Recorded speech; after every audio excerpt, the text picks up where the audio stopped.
नमस्कार बच्चों, कक्षा अष्टम में हम अरविंद कुमार सिंह द्वारा लिखा गया आपकी पाठ्य पुस्तक का पाठ 5 चिट्ठियों की अनूठी दुनिया पढ़ रहे हैं। चिट्ठियों की दुनिया कैसी है?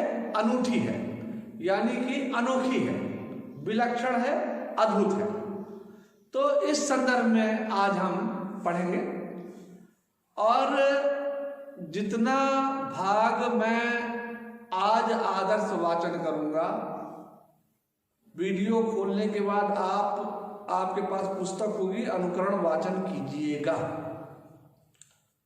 और उसके बाद काठिन्य निवारण, सरलीकरण, कठिन शब्दों की व्याकरणिक कोटियां, सरल अर्थ, ये मैं बताने का प्रयास करूंगा। तो आज जो पठित भाग है, आज हमें जो पढ़ना है वो जहां तक ये पृष्ठ 25 पर जहां तक पत्रों का सवाल है और पृष्ठ 26 में लेखा जोखा मिलता है, यहां तक का हम आज अध्ययन करेंगे। तो पहले आदर्श वाचन। जहां तक पत्रों का सवाल है, अगर आप बारीकी से उसकी तह में जाएं तो आपको ऐसा कोई नहीं मिलेगा जिसने कभी किसी को पत्र ना लिखा या ना लिखवाया हो, या पत्रों का बेसब्री से जिसने इंतजार ना किया हो।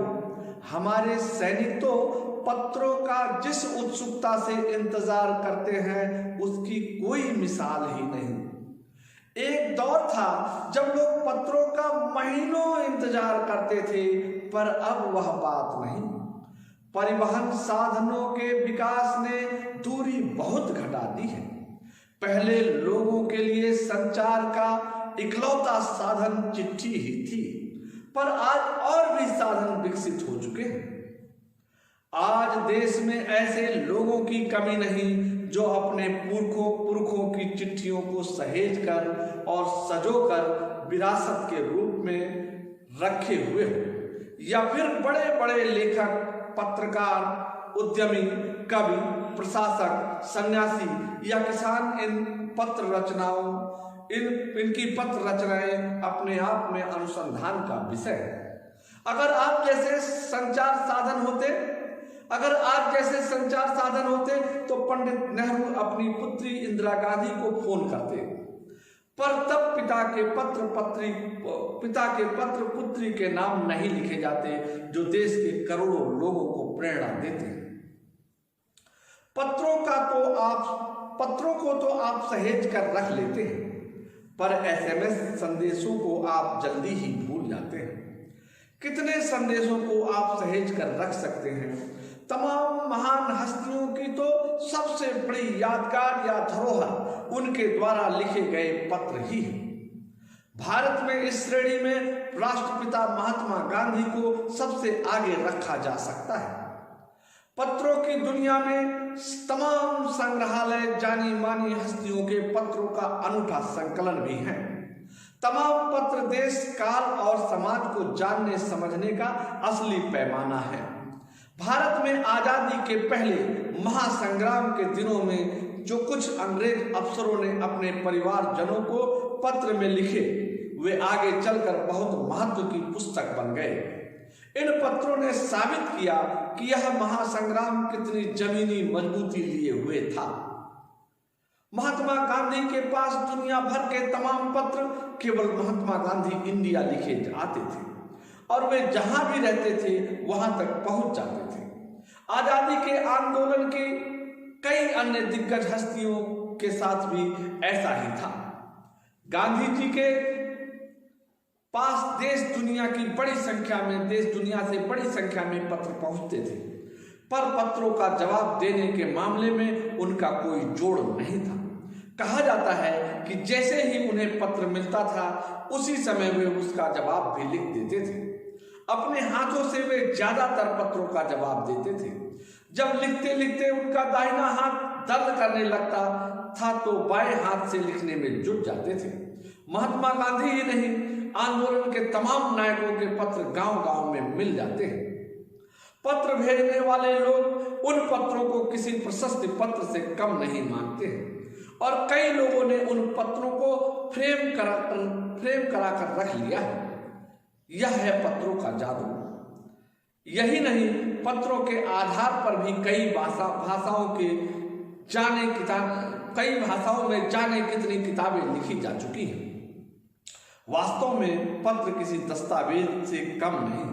पंत के 200 पत्र बच्चन के नाम और निराला के पत्र हमको लिखा है कहा तथा पत्रों के आईने में दयानंद सरस्वती समेत कई पुस्तकें आपको मिल जाएंगी। कहा जाता है कि प्रेमचंद खास तौर पर नए लेखकों को बहुत प्रेरक जवाब देते थे तथा पत्रों के जवाब में वे बहुत मुस्तैद रहते थे। इसी प्रकार नेहरू गांधी के लिखे गए रविंद्रनाथ टैगोर के पत्र भी बहुत प्रेरक हैं। महात्मा और कवि के नाम से महात्मा गांधी और रविंद्रनाथ टैगोर के बीच सन 1915 से 1941 के बीच पत्राचार का संग्रह प्रकाशित हुआ, जिसमें बहुत से नए तथ्य और उनकी मनोदशा का लेखा जोखा मिलता है। तो आज ये आदर्श वाचन में इतना ही। अभी मैं इसका सरलीकरण, काठिन्य निवारण करूंगा और आप निश्चित रूप से जब वीडियो खोलेंगे तो आप अनुकरण वाचन जरूर करिएगा और वो भी आपके पास अगर किताब होगी तभी कर पाएंगे।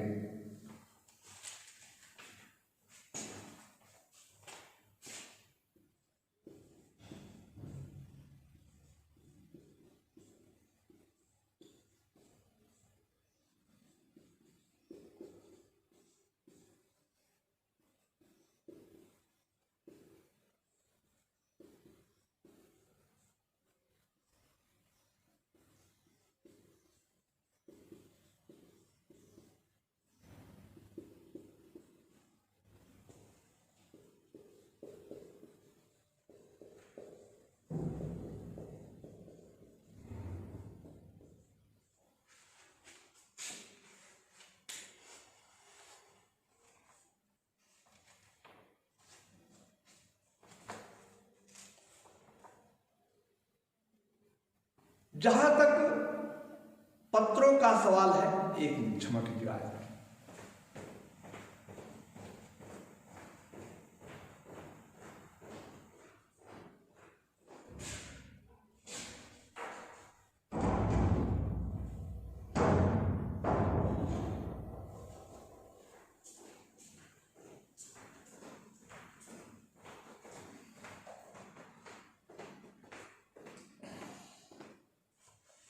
जहां तक पत्रों का सवाल है, अगर आप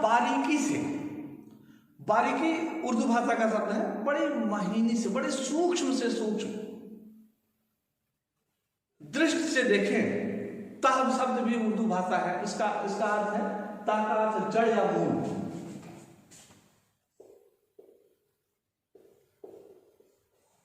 तो उसके मूल में जाएं तो आपको ऐसा कोई नहीं मिलेगा जिसने कभी पत्र ना लिखा हो। ऐसा आपको कोई नहीं मिलेगा जिसने कभी पत्र ना लिखा हो या लिखवाया हो। तो देखिए, लिखवाया शब्द और लिखा, ये क्रिया है।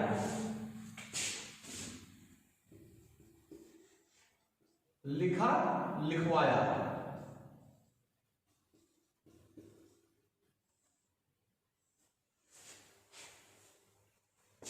तो लिखा में लिखने वाला जो करता है वो खुद लिख रहा है,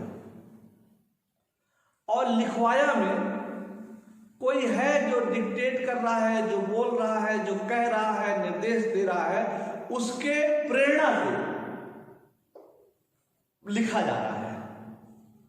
तो लिखा और लिखवाया, ये प्रेरक क्रिया है, लिखवाया।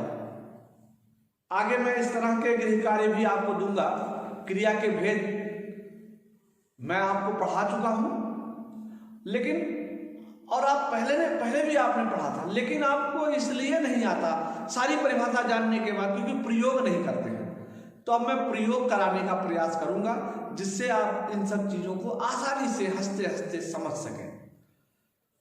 तो ऐसा कोई नहीं होगा जिसने या तो जिसने पत्र ना लिखा हो, और जिसको लिखना नहीं आता उसने लिखवाया ना हो, यानी सबने ये कार्य किया है।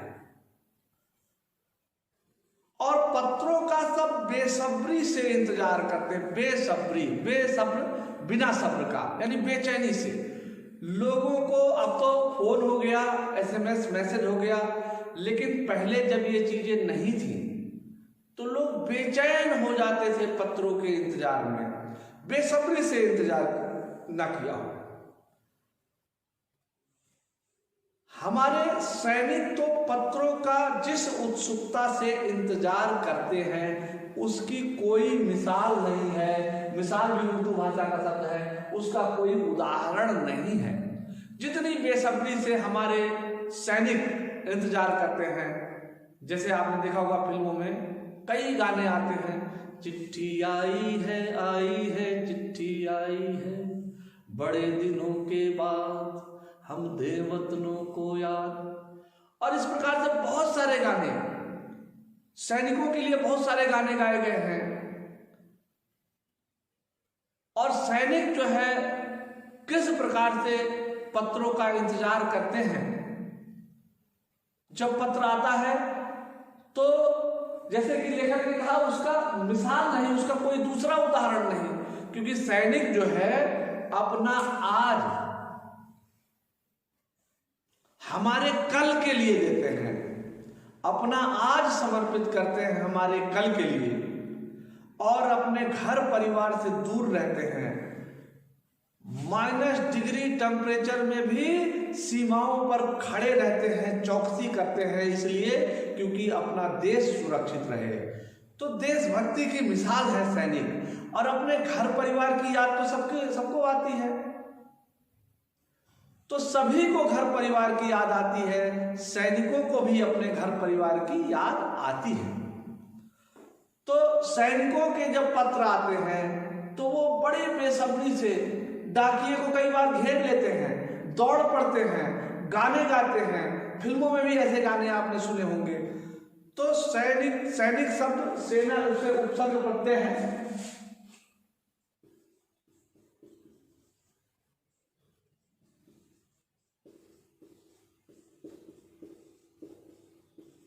सैनिक, सेना शब्द में एक प्रत्यय लगा है।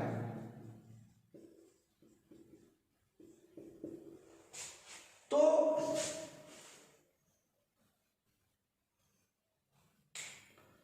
हमारे सैनिक पत्रों का जिस उत्सुकता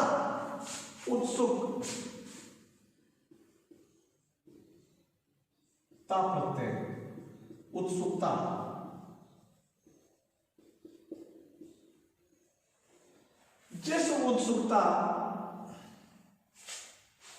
से इंतजार करते हैं उसका कोई मिसाल नहीं। एक दौर था, एक जमाना था जब लोग पत्रों का महीनों इंतजार करते थे। 1-2 दिन नहीं, महीनों इंतजार करते थे। पर अब वह बात नहीं है। परिवहन साधनों ने, परिवहन के मतलब आवागमन के जो साधन हैं, उन्होंने दुनिया को बहुत छोटा कर दिया है, बहुत घटा दिया है। पहले लोगों के लिए संचार का इकलौता, एक जगह से दूसरे जगह जाना या संदेश भेजना, इकलौता साधन चिट्ठी था।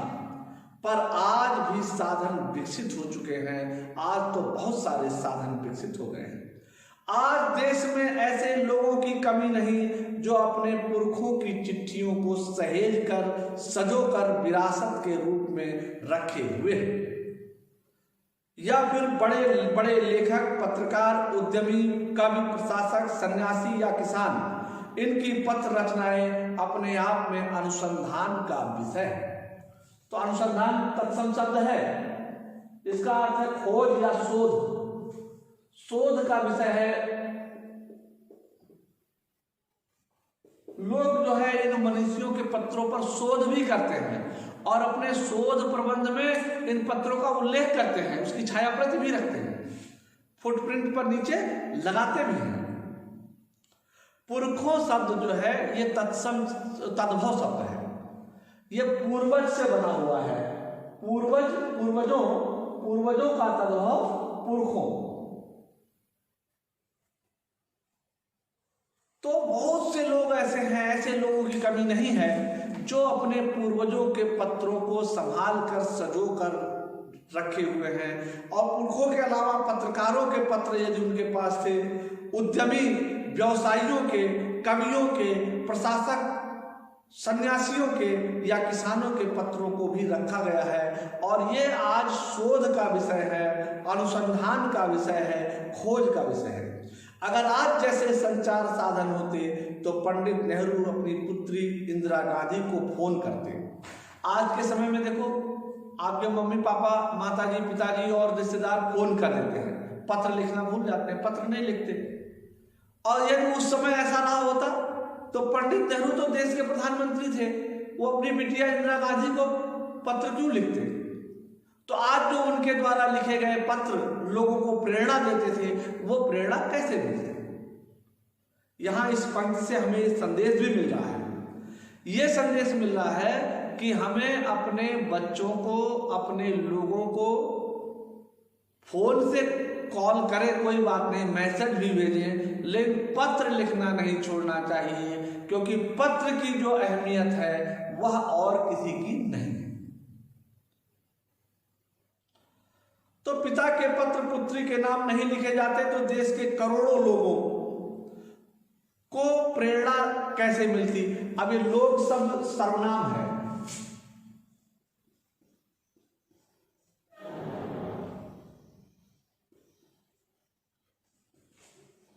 करोड़ों संख्यावाचक, ये संख्यावाचक विशेषण है। तो करोड़ों लोगों को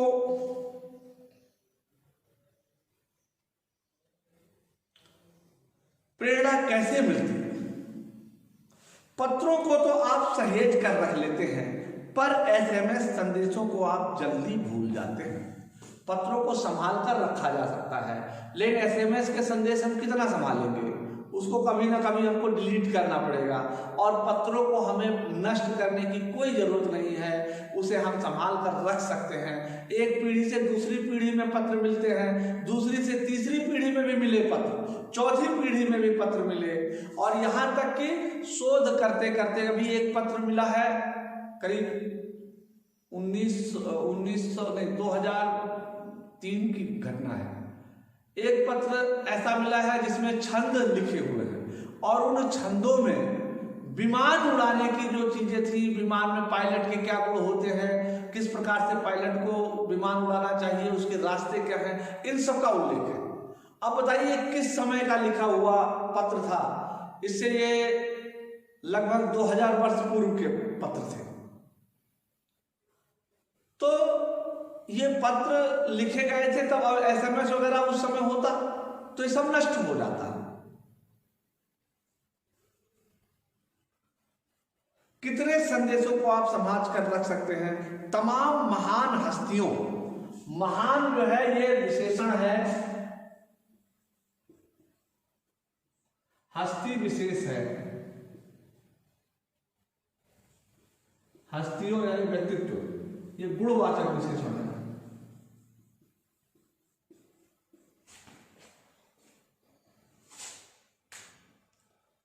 तो तमाम महान हस्तियों की तो सबसे बड़ी यादगार धरोहर उनके द्वारा लिखे हुए पत्र ही हैं। जो उन्होंने लिखे थे वो हमारे लिए विरासत के रूप में है, हमारे लिए धरोहर के रूप में है, और वो हमारे लिए याद के रूप में है। अनूठा संकलन है। तमाम पत्र देश काल और समाज को जानने और समझने के लिए।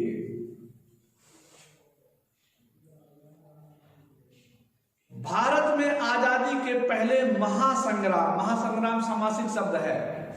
महान है जो संग्राम, कर्मधारय समास, महासंग्राम के दिनों में कुछ अंग्रेज अफसरों ने अपने परिजनों को, अपने परिवार वालों को पत्र लिखे और वे आगे चलकर बहुत महत्व की पुस्तक बन गए। इन पत्रों ने साबित किया यानी प्रमाणित किया कि यह संग्राम कितनी जमीनी मजबूती लिए हुए था। मजबूती मतलब, ये मजबूती उर्दू भाषा का शब्द है, ताकत, स्ट्रेंथ इंग्लिश में बोलते हैं, आधार।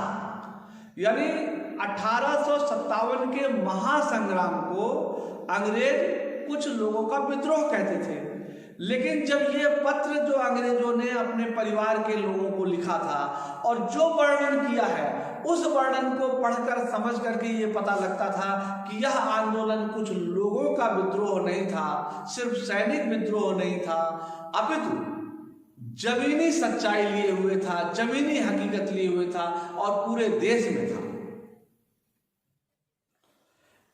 यह बात इन पत्रों ने साबित की, प्रमाणित की। महात्मा गांधी के पास दुनिया भर में तमाम पत्र केवल महात्मा गांधी इंडिया लिखे आते थे और वे जहां भी रहते थे वहां तक पहुंच जाते थे। आजादी के आंदोलन की कई अन्य दिग्गज हस्तियों के साथ भी ऐसा ही था। गांधी जी के पास देश दुनिया, सामासिक शब्द है, देश और दुनिया, बड़ी संख्या में पत्र पहुंचते थे।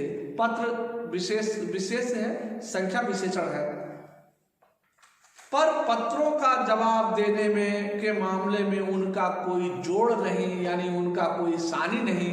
कहने का तात्पर्य है जितनी मुस्तैदी से वो पत्र लिखते थे दूसरा कोई नहीं कर सकता। कहा जाता है कि जैसे ही उन्हें पत्र मिलता था उसी समय उसका जवाब देते थे, उसका उत्तर लिखते थे। अपने हाथों से ही ज्यादातर, अधिकतर पत्र लिखते थे। जब लिखते पुनरुक्त शब्द है, जब लिखते थक जाते दाहिने हाथ से तो दाहिना हाथ दर्द करने लगता तो बाएं हाथ से लिखने में जुट जाते। महात्मा गांधी ही नहीं, आंदोलन के तमाम नायकों के पत्र गांव-गांव में मिल जाते हैं। गांव-गांव में पुनरुक्त शब्द है।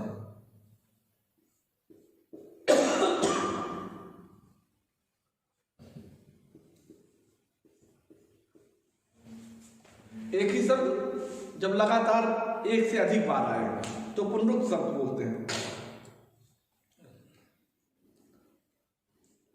तमाम नायकों के पत्र गांव-गांव में मिल जाते हैं। पत्र भेजने वाले लोग उन पत्रों को किसी प्रशस्ति पत्र सामासिक शब्द है, सम्मान पत्र, सम्मान के लिए पत्र। प्रशस्ति मतलब सम्मान होता है, संस्कृत का तत्सम शब्द है, और पत्र होता है सम्मान के लिए पत्र।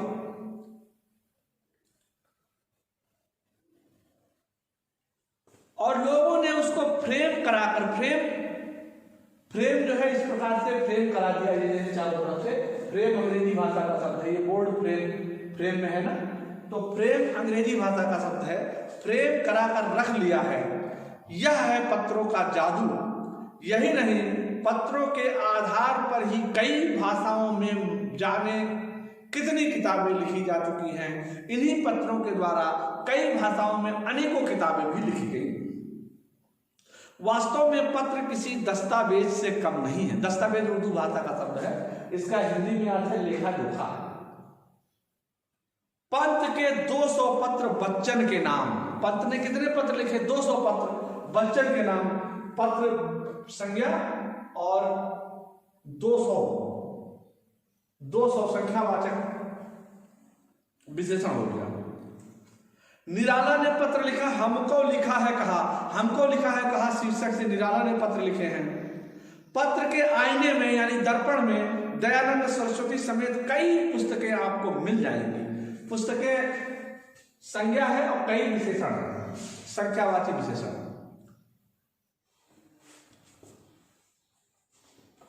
ये संख्यावाची होगा।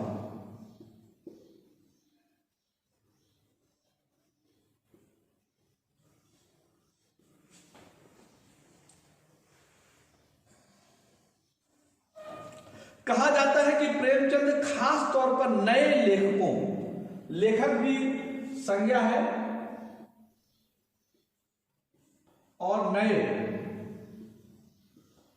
विशेषण है गुणवाचक विशेषण। नए लेखकों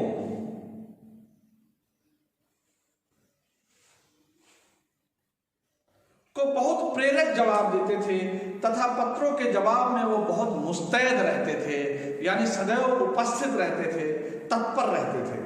इसी प्रकार नेहरू और गांधी के लिखे गए रविन्द्रनाथ टैगोर के पत्र भी बहुत प्रेरक हैं, हमें बहुत प्रेरणा देते हैं। आज भी महात्मा और कवि शीर्षक में महात्मा गांधी और रविन्द्रनाथ टैगोर के बीच सन 1915 से 1941 के बीच जो पत्राचार हुआ उसका संग्रह प्रकाशित हुआ है, जिसमें नए तथ्य और उनकी मनोदशा का लेखा जोखा भी मिलता है।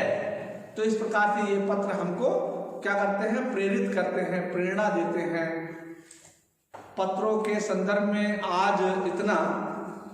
अभी आपको विदेशी भाषा के शब्द सभी जो हमने लिखे हैं इनका शब्दों का अर्थ लिखना है। तत्सम शब्द और उनके अर्थ लिखने हैं। सामासिक शब्द है, उपसर्ग प्रत्यय है और उन्मुक्त शब्द विशेषण विशेष है। आज का जो गृह कार्य मैं आपको दे रहा हूं वो है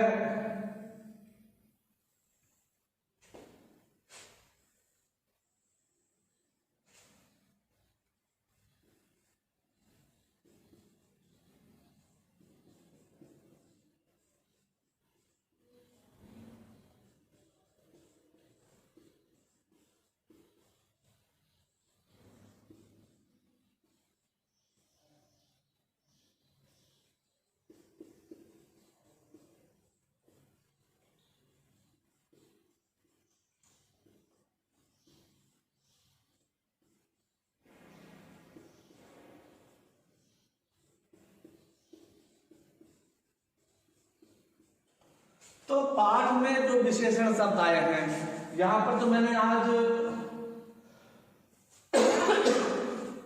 6 दिए हैं, इससे पहले भी कल भी दिए थे। तो 20 विशेषण शब्द इस पाठ से आपको छांटने हैं और उनके विशेष्य का उल्लेख करना है। चलिए 20 ज्यादा हो गया, 15 विशेषण शब्द छांटने हैं। 15 विशेषण शब्द।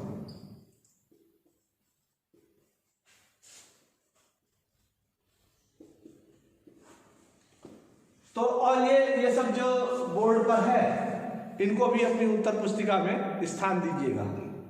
आज के लिए सिर्फ इतना ही, तब तक के लिए धन्यवाद।